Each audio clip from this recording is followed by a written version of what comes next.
They told us it was nature, an act of God, an unforeseen tragedy.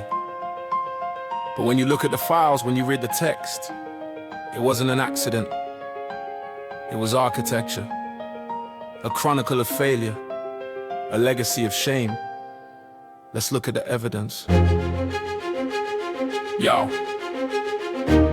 Rewind the tape, take it back a decade deep. Before the virus woke, the government was asleep, or rather distracted by political obsessions while the state hollowed out, ignoring the lessons. 2011, the Doctrine of Defeat was signed, a philosophical abdication of the public mind. They said we can't stop it, so why even try? Accepted mass casualties, prepared us to die. No border controls, no tracing, no plan to defend, just managing the ashes at the bitter end. Matt Hancock called it flawed, but that's too polite. It was a surrender before we even started the fight. Then came the warnings, explicit and clear. Exercise Cygnus, 2016 year. It showed the NHS would crumble, the system would break, but they buried the report for their reputation's sake. Exercise, Alice said, check South Korea, get the quarantine set. But the document showed that was a task they never met. Unallocated, that's what the paperwork said. Why they gutted the state and left us for dead? This is the chronicle, the verdict is in a decade of neglect. Was the original sin, from the hollowed out state to the VIP lane. They traded our safety for capital gain. While the world looked on, the leader was blind, ill-prepared, corrupt, and leaving us behind. Not a tragedy of nature, but a failure of men. Never let them say they didn't know ever again. Yeah.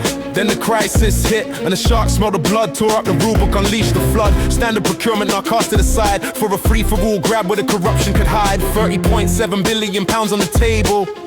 No competition, just a grim fable. They built a VIP lane for the friends of the court. Political connections became the only sport. 182 suppliers politically connected, while the frontline doctors were completely neglected. 5.4 billion to the mates of the state for PPE that didn't work, arriving too late. 1 billion pounds of kit tossed in the bin, unusable, defective. Where do I begin? Prices inflated by 80%, while the taxpayers' money was recklessly spent. And don't forget Pest Fix, check the text on the phone. The little man is bribing officials. The tone was casual or colloquial, allegedly true. While the nurses wore bin bags, they profited off you. This is the chronicle, the verdict is in a decade of neglect. Was the original sin, from the hollowed out state to the VIP lane. They traded our safety for capital gain. While the world looks on, the leader was blind, ill-prepared, corrupt, and leaving us behind. Not a tragedy of nature, but a failure of men. Never let them say they didn't know ever again. Now shift the focus to the door at number 10. While the nation was grieving, look at the men making the rules that they chose to break with a culture of laxity. For goodness sake, we were locked down, couldn't sing at a grave, couldn't comfort our mothers.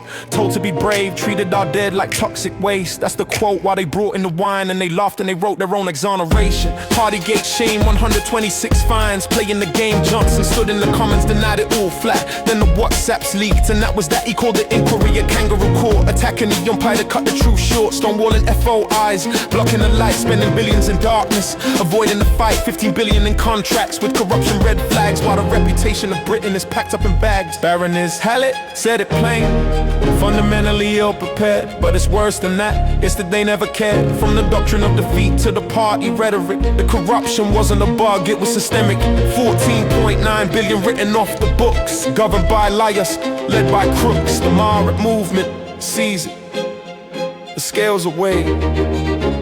The debt of justice has yet to be paid.